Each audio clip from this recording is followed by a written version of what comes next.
the Cougar Tailgate, where BYU fandom lives. Here's your host, Lauren McLean.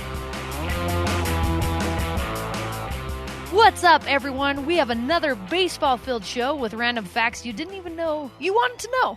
Last week, we filled you in on where the seventh-inning stretch originated, and this week, have you ever wondered where the anthem "Take Me Out to the Ballgame" came from? Well, wonder no more. You're about to find out. Later in the show, we'll chat with former BYU Baseball radio play-by-play Brent Norton, who called over 1,000 games. But first, we have our TV play-by-play guy with us, Spencer Linton. What's up, Spence? Hey, it's good to be back. Thanks for having me, and hopefully I'm a good whatever you want to call this, pregame act for the real guest later on. What did you call me last time, Lauren? A joke? A joke of a pro or something like that? I said, let's bring – hey, we cut that out of the show, Spence. Don't bring that up again. I'm just kidding. I love Lauren so much. Let's move on to the real pro. No, Spencer, you listen, you do it all. You are one of the most professional guys that I know, and you know every sport. That's what's absolutely insane. But today we're going to be talking about baseball. Baseball is the never-changing sport in an ever-changing world. Yes. For you, what is the best thing about baseball? Just the ambiance. I think the sounds and the atmosphere, the green grass, or in BYU's case, the beautifully manicured, heated turf, the backdrop of Miller Park, the Wasatch Mountains. Like BYU, I don't know if people understand that BYU has one of the most iconic baseball backdrops and setups in the entire country. Major League Baseball sent out a tweet a month ago and said, what do you prefer as your backdrop? Ocean, cityscape, or mountains? And it was two major league fields for the other two options, and then Miller Park for BYU baseball. And at that moment, I was like, yep, they get it. They know just how epic this backdrop is. So beautiful. I love the ambiance. Yeah, the sounds, grabbing a hot dog, drinking soda, and just watching baseball. It's just, there's nothing like it. It is full of tradition, and it's something you want to hang out with your friends at, with your family at, and it's kind of slow moving and easy going, and it's just hard to beat. It's the pure sport. That's what I call it. Yes, and you can actually have a great conversation during a baseball game, and you really can't do that with any other sport. It's too loud, it's too quick paced. But baseball, you can just sit back and relax and enjoy the game. I absolutely love it. You brought up the turf of BYU baseball, and that's kind of a controversial thing. What are your honest thoughts? Would you rather have dirt, or do you like, now that it's been a couple of years, do you like the turf on BYU baseball field? Well, I'm thinking about it from head coach Mike Littlewood's perspective and from the athletic director Tom Holmoe's perspective, because it's hard to recruit to Provo, Utah in an area that, 6 months of the year is pretty much not ideal for holding a baseball practice outside. But because they have the turf and they have the ability to heat the field and melt somewhere from 4 to 6 inches of snow every hour, they can do things that they haven't done before. This has opened up so many recruiting opportunities for Mike Littlewood because the field always looks nice, and now he can say, hey, we can practice here in January and February. If it's not blanketing snow, we can make it work, and we can layer up and go out there and play baseball. And so this has just opened up a lot of different avenues that otherwise have never been in place for BYU baseball as a program. So, I love playing on natural grass. Like I've always preferred the natural turf, the way that you mow the grass and cut the lines and how it shows up. But when you're talking about competing at a high level with primarily West Coast Conference schools in Pepperdine and LMU, who's in Los Angeles, and San Diego, even up the coast, San Francisco and Santa Clara, they're not dealing with these weather issues. So having a turf field helps kind of even the recruiting field for BYU baseball. So I kind of look at it from a skewed perspective. I have a different lens because I know what it means to BYU baseball. If you're just asking me what I prefer to watch baseball played on, then I would tell you, natural grass, no problem. Like Wrigley Field, the ivy in the background, like all that stuff, I want a natural surface. But it's an equalizer for BYU, so I get it, and I'm coming around to it. And frankly, it looks amazing in January. Everything else is brown and ugly, and then you go to Miller Park, and you're like, this turf is incredible. So, yeah, I'm coming around to it. Very true. And I don't think – I'm glad you brought that up because And I don't think it's a skewed perspective. You actually are probably one of the few people that kind of have a clear perspective of why BYU baseball did that. Because I didn't even think of some of those things. Most of the teams are in California, so they are going to have great fields all year round. But I don't like that they can't get dirty. I just feel like that's part of the game of baseball. And I know they still get a little, I don't know what those are, those little like rubber things. Yes. Yeah. The pitcher's socks. mound. Yes, exactly. And it's weird because when I'm calling play-by-play, typically I say, oh, that's a ball low in the dirt. But I literally have said that's a ball low in the turf. Like I have changed my entire approach and my vocabulary to fit what BYU is actually playing on. So, and the game's faster. I mean, you don't get as many crazy hops, and the players are faster because you're on turf, which makes it fun. You know, you can track down some baseballs in other fields where you're slipping on grass and things like that. Right. So it does make the game a little bit faster as well. And you mentioned how you kind of had to change your vocabulary when calling the game. So what makes calling baseball unique from other sports? More so in baseball than any other sport, there is an opportunity to let it breathe and lay out. And I talked about the ambiance of baseball, right? People want to hear just kind of the hushed crowd as they're waiting for the pitch to happen and the smack of, the mitt when the catcher is, receiving the baseball from the pitcher, whatever the pitch is.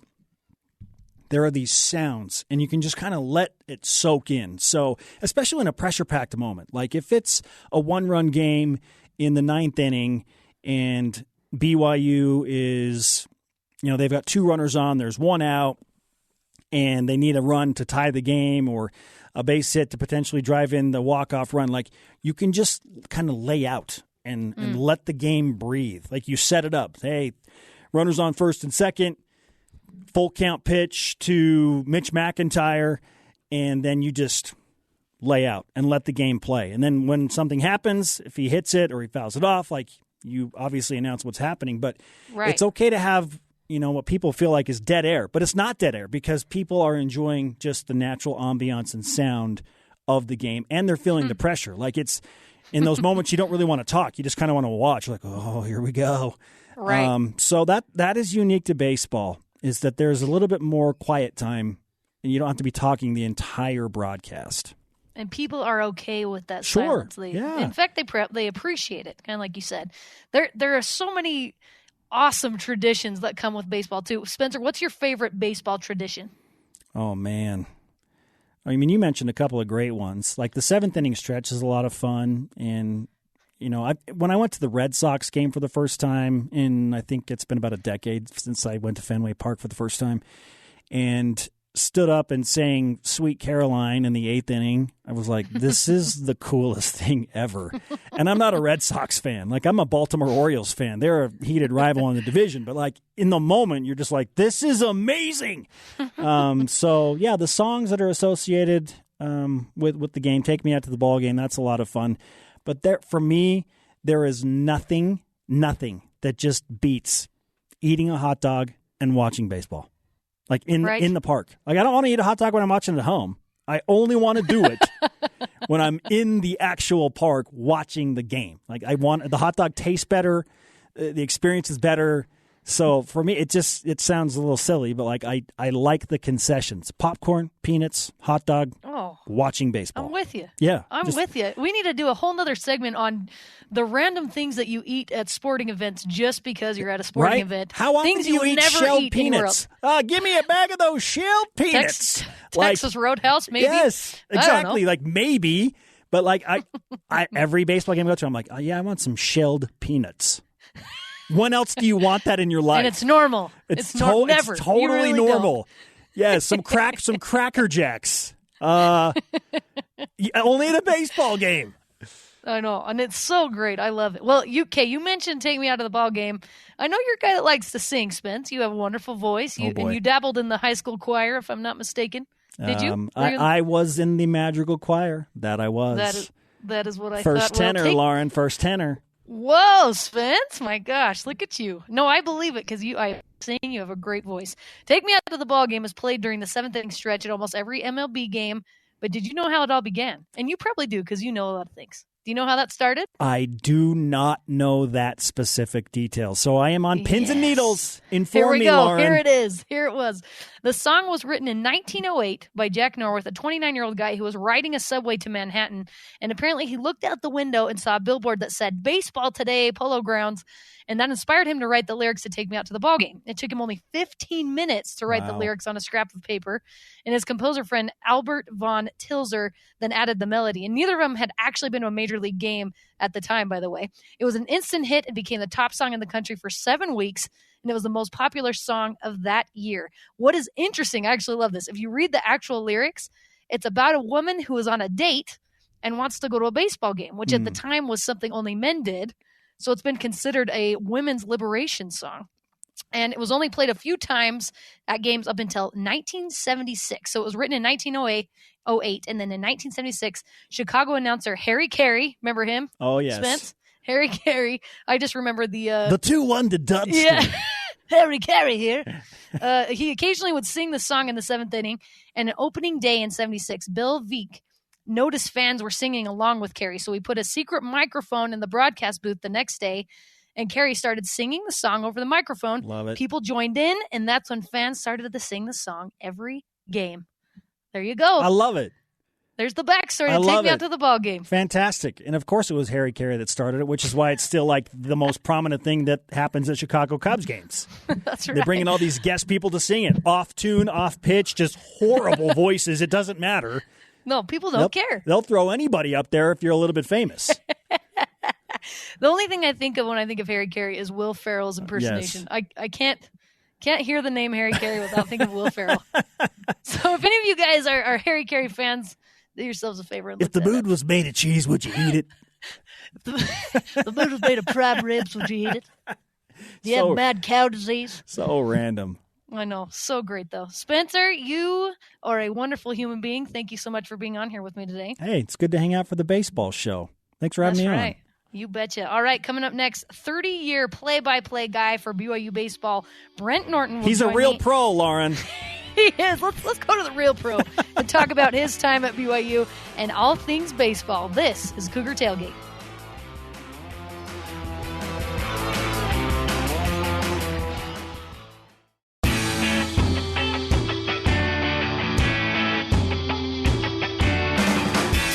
Welcome back to the Cougar Tailgate. I'm Lauren McLean. If you're a big fan of the BYU baseball team, you've most certainly heard the voice of longtime radio play-by-play Brent Norton. Recently retired, Brent called over 1,000 games in his 30 years covering the team, and he's with me on the line right now. Thanks for coming on the Cougar Tailgate, Brent. Hey, Lauren. Great to join. Look forward to the opportunity here. Brent, you were just telling me that I think this is fascinating. At the very beginning, you were the one who kind of started BYU baseball radio. Tell me the story of that. Yeah, Coach Gary Pullins, who was head coach here for about 20 years at BYU, approached me. I knew him. He knew I had the kind of career and job that could maybe be a little flexible with my schedule, and he asked me if I'd ever be interested in doing some radio for BYU, and kind of intriguing to me. I love the game of baseball, so I said, "Yeah, we'll give it a shot." And so I kind of started a little company. And went out and sold ads and bought the radio time from different, it's 960 and 1400 AM, old channels that aren't even around anymore. And sold some spots just normally enough to pay for that, and then donated my time and energy and effort to Cougar baseball over the last 30 years. I think that is so incredible. And you covered the BYU baseball team for obviously a very long time. What was your favorite thing about that job? The greatest thing about it was just the relationships with the players, with the coaches, traveling, just getting to know the young men and seeing how their lives changed as they came to BYU. And then just being able to call a game I love, baseball. It's, broadcasting baseball is different. I've done basketball, I've done football, but I'll tell you, baseball is different. It's much more methodical. It's really a game within a game. I love the game of baseball for lots of different reasons, but that's how it all kind of got started. And I just loved the relationships that I built throughout the years. And that's kind of what kept me going for all those 30 years. And you mentioned you love, obviously, building relationships with players and with coaches. How did you see the game of baseball impact the players you watched all those years? It's a very disciplined game. I mean, it's an individual game, but a team sport. It's the only game where if you get 3 hits and every 10 times you come to the plate, you're considered a great player. So only, 30% of the time you're successful. And so it was just interesting seeing young men fail, succeed, and come together as a team. And it's just a great game. I mean, it's the only game when you think about it. The pitching mound's 60 feet, 6 inches from home plate. The bases are 90 feet apart. It's never changed. Abner Doubleday came up with those dimensions, and it still works today, 100 years later. You look at the NBA, they've added the 3-point line. They've increased the size of the floor. When you look at football, there's been lots of changes to that. But I'll tell you, baseball it's just stayed the same, and it still works. It's a beautiful game, and I know a lot of people, I think it's a little boring, but I'm telling you, I just love the game and loved calling the game, and just had a lot of fun over all those years. And, maybe that's what makes the game so nostalgic, is because it's never changed. It's the same for your grandpa and your grandpa's dad and, and for generations and generations. And it's just never changed, like you mentioned. And this might be a hard question for you because a lot has happened in BYU baseball in 30 years, but do you have a favorite memory in all those years? I've got lots of great memories. One of the great memories I've had that happened just recently, about 3 years ago, we were playing in the West Coast Conference tournament. We were the last week of the season. I think we had a 1 or 2 game lead over Gonzaga, and they were coming to Provo to play a 3-game series. So all we had to do was win one of those games. Gonzaga came in and just beat us up. I mean, they swept all 3 games. They won the regular season. And I wondered how that team would react to that. The next week, we went into Stockton for the conference tournament. And we lost the game early in the tournament. Gonzaga went undefeated. So we met them in the conference championship, and we had to beat them twice in that conference championship in a doubleheader on the same day. And we just cleaned their clock. I mean, we just beat them up. And it was just cool to see the team come back after what had happened the week before, and how they had just been beaten pretty badly, and just come back and really show what they were worth. And then we went on to the NCAA tournament. Back with Coach Pullins, we went to Tallahassee, got into the conference or the regional final there. That was back probably 25, 27 years ago. We've had, Vance Law was a coach. We went to Lincoln, Nebraska, and played in the regional. So I think you remember all of those highlights as far as teams that really won conference championships. During my tenure, we were in the WAC conference. We were in the Mountain West. We were in the West Coast Conference. I mean, that's how far I go back. And so just lots of great memories about being on the road with the guys, playing in some major league stadiums, playing in some of the great collegiate ballparks spread across the nation. It was interesting when this all came down, I got thinking about it and talking to Coach Pullins, who kind of got me into this, Coach Tuckett, and they believe that I've watched more BYU baseball or been there more games than anybody on the face of the planet. And I agree with that, because I was going to all the away games, broadcasting, 40, 50 games a year for 30 years. That's an awful lot of baseball, and I loved every minute of it. Oh, I love that so much. And I'm sure, and I know that they miss you around there. That's got to be something hard to let go of after that many years. How are you hanging in there, Brent?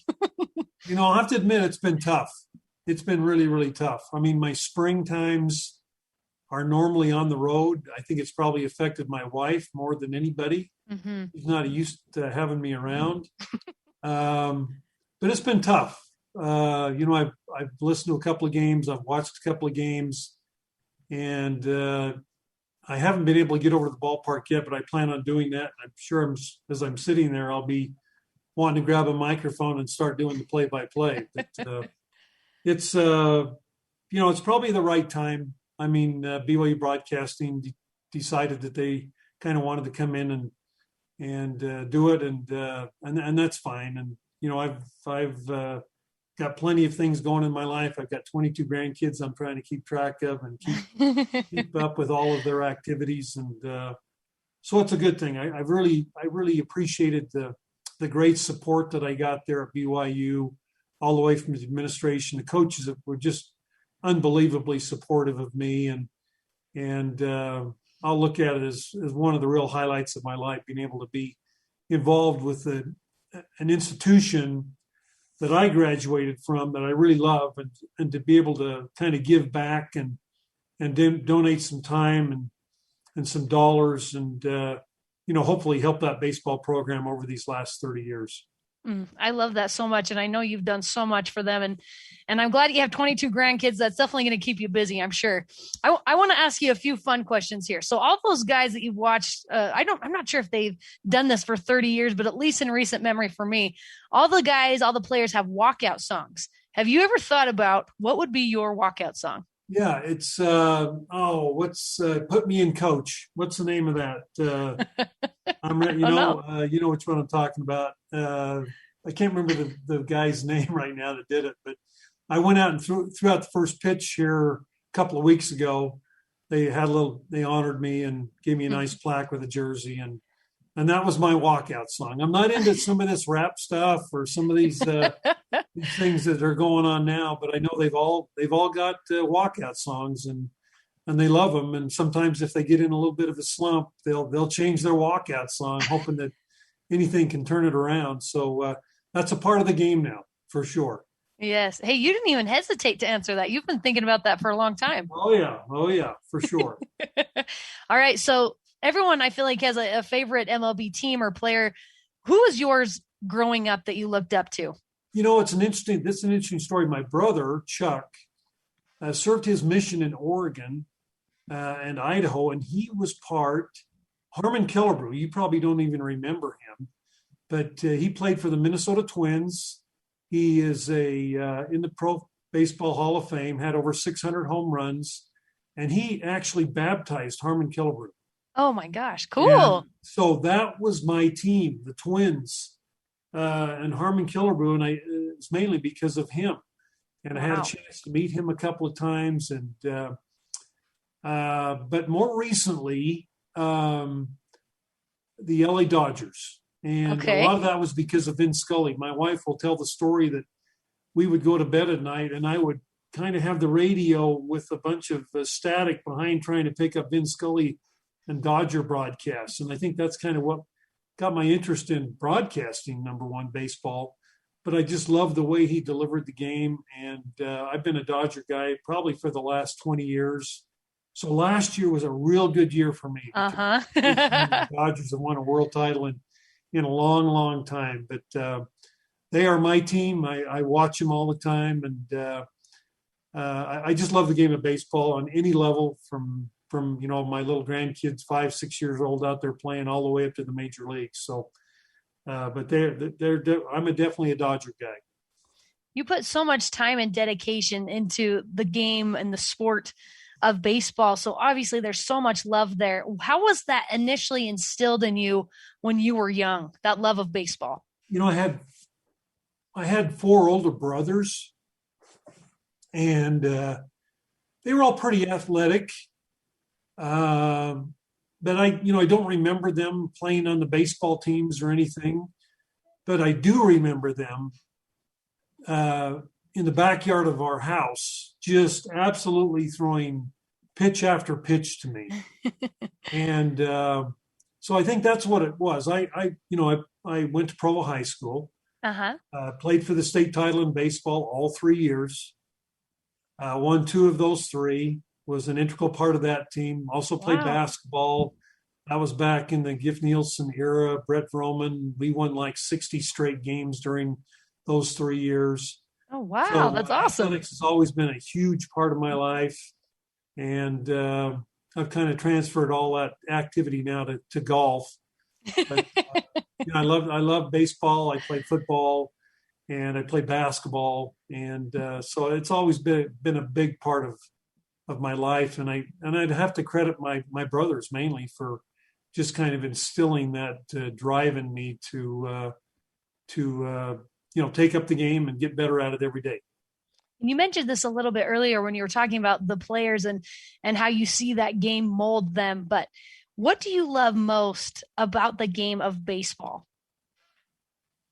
I just think, like I'd mentioned earlier, I think it's a team game, but it's so much based on individual performance. Mm-hmm. And it's just the beauty of meshing those two together, and that the game is, just like we've talked about earlier, just the same today that it was 100 years ago. I mean, right. there are probably more home runs being hit, and guys are getting bigger and stronger, but still 90 feet between bases still works. I mean, you're not having guys stealing 200 bases a year because they're faster. I mean, it still works. Right. And, the pitchers are getting bigger and stronger and throwing, their mile per hour. I mean, if you don't throw 92, 93 miles an hour, you're not on a major league roster. I mean, it's just amazing how things have changed, but the basics of the game have stayed the same. And then just seeing how a team comes together, and I've seen 30 Cougar teams, and they're all a little bit different, but it's just fun to see how they've come together, and how I've seen some kids come to BYU, be recruited to BYU, have no knowledge of the church or of Provo or really of BYU, and how it's really kind of molded their entire life. I love that.